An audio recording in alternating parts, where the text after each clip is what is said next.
ওনারা আমাকে স্যার বলে, মানে এর চেয়ে কোনো অত্যাচার নাই। ওনারা সবাই আমার 1-2 বছরের সিনিয়র ভাই। তোমরা যারা এখন এখানে আসো, তোমাদের মধ্যেই কেউ হবে আগামী দিনের ডিজি হেলথ, তোমাদের মধ্যেই কেউ হবে আগামী দিনের ডিজি মেডিকেল এডুকেশন, কেউ হবে ঢাকা মেডিকেল কলেজের প্রিন্সিপাল, আর তোমাদের মধ্যে সবচেয়ে দুর্ভাগ্যবান যে থাকবে সে হবে স্বাস্থ্য প্রতিমন্ত্রী। সকালে এমপি হয়ে বিকালবেলা মন্ত্রী হয়ে গেলাম, যেটা অতটা আসলে আশা করিনি। এবং পরদিন থেকে সবচেয়ে বিব্রতকর অবস্থা যেটা হলো, আজকে খোলা মনে বলতে পারছি, এই যে এখানে আমার কয়েকজন আছেন, মহামান্য ডিজি মহোদয়, তারপরে আর 2 ডিজি মহোদয়, প্রিন্সিপাল মহোদয়, এরকম অনেক মহোদয় আছেন।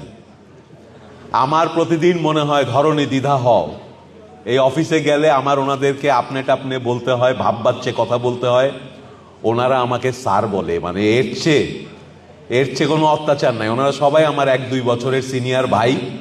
আমি ওনাদেরকে আড়াল পাইলেই ভাই ভুই বলি, গাগু হাতাই, লোকজন আসলে আবার স্টিফ হয়ে যাই। তো আজকে ঢাকা মেডিকেল কলেজের ছাত্রছাত্রীরা আছে, আমার একটা কমপ্লেইন আছে আমার এই বড় ভাইদের বিরুদ্ধে।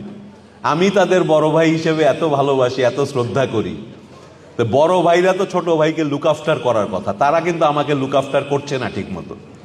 হ্যাঁ, এটা কি তাদের করা উচিত না? তারা সব আমার বেশি বড় না, 1-2 বছরের বড়। আমরা একসাথে ক্যাম্পাসে সবকিছু করছি, ওনারা আমাকে লুক আফটার করে না। দেখেন, এই যে আমি আজকে এখানে এসে বসে আছি, আমার 2 ডিজি ভাই লেটের উপর মহা লেট।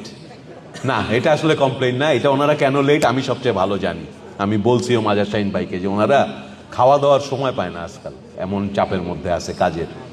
তো আমার আনন্দ হয়, ভালো লাগে, আমি মনে করি আমি খুব ব্লেসড, এটা আল্লাহর রহমত। আমার মনে হয় না আমাদের ক্যাবিনেটে 50 জন মন্ত্রী আছে, আর কারো এই সৌভাগ্য আছে সে তার কর্মস্থলে গেলে চারপাশে শুধু দেখে বড় ভাই, আপাও আছে, বড় ভাই, আপা, ছোট ভাই, বোন সব পাই। তো এই দিক দিয়ে আমি খুব সৌভাগ্যবান। আর ডিএমসিএন হিসেবে তো অনেকেই বক্তারা বলেছেন, আমি ডিএমসিতে ছিলাম, পড়াশোনা করেছি অল্প, ডিবেট করেছি বেশি, কবিতা পড়েছি আরও বেশি, এইসব করে ডিএমসির সময়টা খুব ভালো গিয়েছে। কিন্তু এখন যখন আমরা যাই কর্মস্থলে আরও ভালো লাগে। এবং ডিএমসিতে এখন যারা ছাত্র আছে তোমাদের বলি, ভাই কেউ কাউকে বেশি আন্ডার এস্টিমেট করো না। হ্যাঁ, ডিএমসিতে যারা পড়ে প্রত্যেকেই অনেক অনেক যোগ্য। এই যোগ্যদের ভিড়ে এসে জীবনের চলার পথে 50 জন যোগ্য ব্যক্তি, 200 জন যোগ্য ব্যক্তি যখন কম্পিট করে, আপাত দৃষ্টিতে কাউকে মনে হতে পারে সে একটু কম পারে, কিন্তু কাউকে আন্ডার এস্টিমেট করো না। তোমরা যারা এখন এখানে আসো, তোমাদের মধ্যেই কেউ হবে আগামী দিনের ডিজি হেলথ, তোমাদের মধ্যেই কেউ হবে আগামী দিনের ডিজি মেডিকেল এডুকেশন, কেউ হবে ঢাকা মেডিকেল কলেজের প্রিন্সিপাল, আর তোমাদের মধ্যে সবচেয়ে দুর্ভাগ্যবান যে থাকবে সে হবে স্বাস্থ্য প্রতিমন্ত্রী। তো এটা বলার উদ্দেশ্য, আমাদের ঢাকা মেডিকেল কলেজে আমরা যে একটা গর্ব বোধ করি, এই গর্বটা শুধু আসলে ইমোশন না, এটা আসলে এভিডেন্স বেসড। এটা তো বাস্তব যে আমরা পরীক্ষা দিয়া সবচেয়ে যারা ভালো করে তারা এখানে আসি, ভাই এটা তো মাইন্ড করলে হবে না। কিন্তু আমাদের যেটা হয়, কখনো কখনো আমরা এখানে পড়াশোনার মধ্যে কম্পিটিশনে পড়ে অনেক ছেলে মেয়েরা, আমরা কিন্তু অনেক ফ্রাস্ট্রেটেডও ফিল করি মাঝে মাঝে। আমি জানি না এখনকার তোমাদের কেমন লাগে।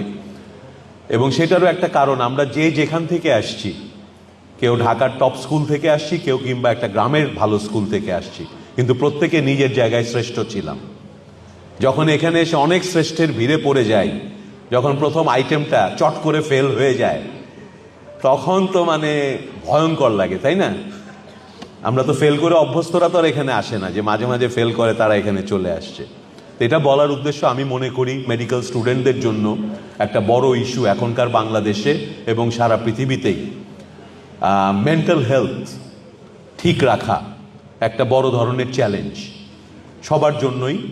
আমাদের ডিভাইস ডিপেন্ডেন্স, আমরা সারাক্ষণ ডিভাইসের মধ্যে থাকি, মানুষের সাথে মানুষের সংযোগ কমে যাচ্ছে। ফলে মেডিকেল স্টুডেন্টদেরকে বলবো যে এগুলো নিয়ে তোমরা বেশি দুশ্চিন্তাগ্রস্ত হবা না। মন খারাপ হবে, এটাই স্বাভাবিক, আইটেমে ফেল হবে, এটাই স্বাভাবিক, কপাল খারাপ থাকলে প্রফেও 2-4 বার ফেল হইতে পারে, পৃথিবী ভাঙ্গা পড়বে না, স্টিল তুমি ডিজি হেলথ হইতে পারবা, স্টিল তুমি হেলথ মিনিস্টার হইতে পারবা, স্টিল তুমি কোলোরেক্টাল সার্জন হইতে পারবা। এগুলাকে অনেক বড় করে ভাবার কোনো কারণ নাই। এবং সেটার সাথেই সম্পর্কিত এই যে সাহিত্য সাংস্কৃতিক উৎসবটা হচ্ছে, এটা অত্যন্ত গুরুত্বপূর্ণ। এবং অনেস্ট কনফেশন, আমি একদিকে খুশি হয়েছি এটার আয়োজন যারা করেছে তারা অনেক পরিশ্রম করেছে। এই সব আয়োজন করা জাস্ট নিজের খেয়ে বনের মোষ তাড়ানো, থ্যাঙ্কলেস জব।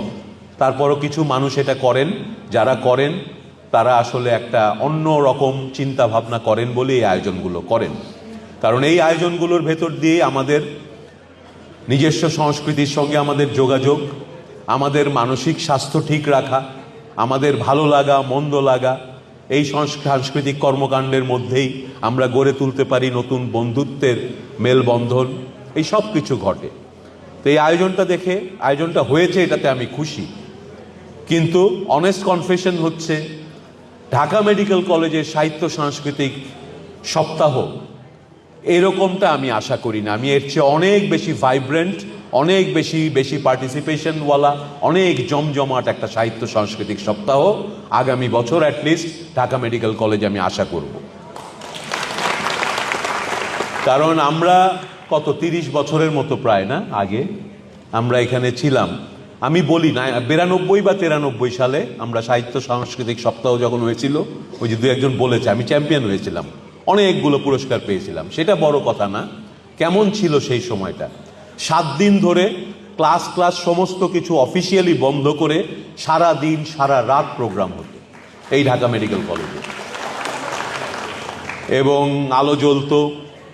আরো গুরুত্বপূর্ণ বিষয় হচ্ছে সেই প্রোগ্রামগুলোয় শুধু ফাইনাল অধিবেশনে বাংলাদেশের জাতীয় পর্যায়ের সবচেয়ে জনপ্রিয় সাহিত্য সাংস্কৃতিক ব্যক্তিত্বরা তো আসতেনই। এই পর্যায়ে আসার আগে এই যে 7 দিন ধরে যে কম্পিটিশন হতো, দুপুরবেলা ভর দুপুরে 3টার সময় ডিবেটের ফার্স্ট রাউন্ড হচ্ছে কিংবা কবিতা আবৃত্তির ফার্স্ট রাউন্ড হচ্ছে, প্রতিটা ইভেন্টে জাজ হিসেবে ওই সাবজেক্টে বাংলাদেশের যারা শ্রেষ্ঠ তারা আসতেন অনুষ্ঠান ছাড়া, ওই রিহার্সেল বা বাছাই পর্বে। আবৃত্তির প্রতিযোগিতা যখন হতো, কি নাম ওনার, ভদ্র মহিলা একজন, প্রজ্ঞা লাগনি কিংবা শিমুল মোস্তফা, এই লেভেলের আবৃত্তিকাররা এসে ভর দুপুরে, মানুষ নাই জোর নাই, 20 জন পার্টিসিপেন্ট আর 10 জন অর্গানাইজার, বাছাই পর্ব হচ্ছে, ওনারা গভীর মনোযোগে জাজমেন্ট দিত। কেন আসতো? কারণ ঢাকা মেডিকেল কলেজের দীর্ঘ সাংস্কৃতিক ঐতিহ্য আছে এবং বাংলা সংস্কৃতির, বাংলা ভাষার সঙ্গে এই মেডিকেল কলেজের ইতিহাস জড়িত। এইখান থেকে অনেক বড় অনেকেই বেরিয়েছেন বিভিন্ন ক্ষেত্রে বিভিন্ন সময়ে।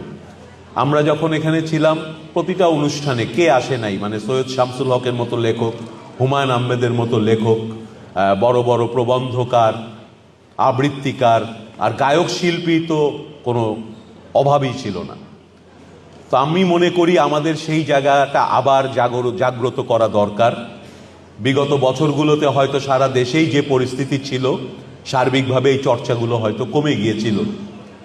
তো ছেলে মেয়েদের মধ্যে আমি বিশেষ করে ধন্যবাদ জানাই আজকে যারা পুরস্কার পাচ্ছে এবং যারা এগুলোতে অংশগ্রহণ করেছে। এখনকার যে পরিবেশটা বাংলাদেশে চলছে, এখানে কিন্তু খুব গভীরে যদি আমরা লক্ষ্য করি, একটা সাংস্কৃতিক দ্বন্দ্বের পরিবেশ ভেতরে ভেতরে তৈরি হচ্ছে। আমরা সংস্কৃতিকে মাঝে মাঝে ধর্মের মুখোমুখি দাঁড় করিয়ে দিচ্ছি। আমরা কখনো কখনো নাচ গান কিংবা ইভেন কবিতা আবৃত্তিও কিভাবে হবে, কোন কবিতাটা পড়া সহি হবে কিংবা সহি হবে না, এইসবের ভিতরে জড়িয়ে গিয়েছি। ওভারঅল আমরা অনেক বেশি জাজমেন্টাল হয়ে গেছি। আমরা নিজের বিশ্বাসের উপরে দাঁড়িয়ে থেকে আর সন্তুষ্ট থাকতে পারছি না। অন্য সবার বিশ্বাসকে জাজ না করা পর্যন্ত আমাদের কনফিডেন্স আসতেছে না। এটা একটা জাতির জন্য একটা সংকটে পরিণত হতে পারে। এবং ঢাকা মেডিকেল কলেজের মতো জায়গায় যে ছাত্রছাত্রীরা আছে, তারা আজকে যেমন দেশের সেরা ছাত্রছাত্রী, আগামী দিনে শুধু দেশের সেরা ডাক্তারই না, তারা এই দেশের সেরা নাগরিকদের একজন। তো তারা যদি ছাত্র অবস্থায় সুস্থ এবং মুক্ত সংস্কৃতির চর্চা না করে, সুস্থ এবং মুক্ত সংস্কৃতিকে তারা যদি অ্যাপ্রিসিয়েট করতে না শেখে, তাহলে তারা যখন এই সমাজকে নেতৃত্ব দেবে, চিকিৎসক হিসেবে, মেডিকেল কলেজের শিক্ষক হিসেবে, একজন প্যারেন্টস হিসেবে, তখন সেই সমাজটা কিন্তু আমি মনে করি না সঠিক দিকে যাত্রা করতে পারবে।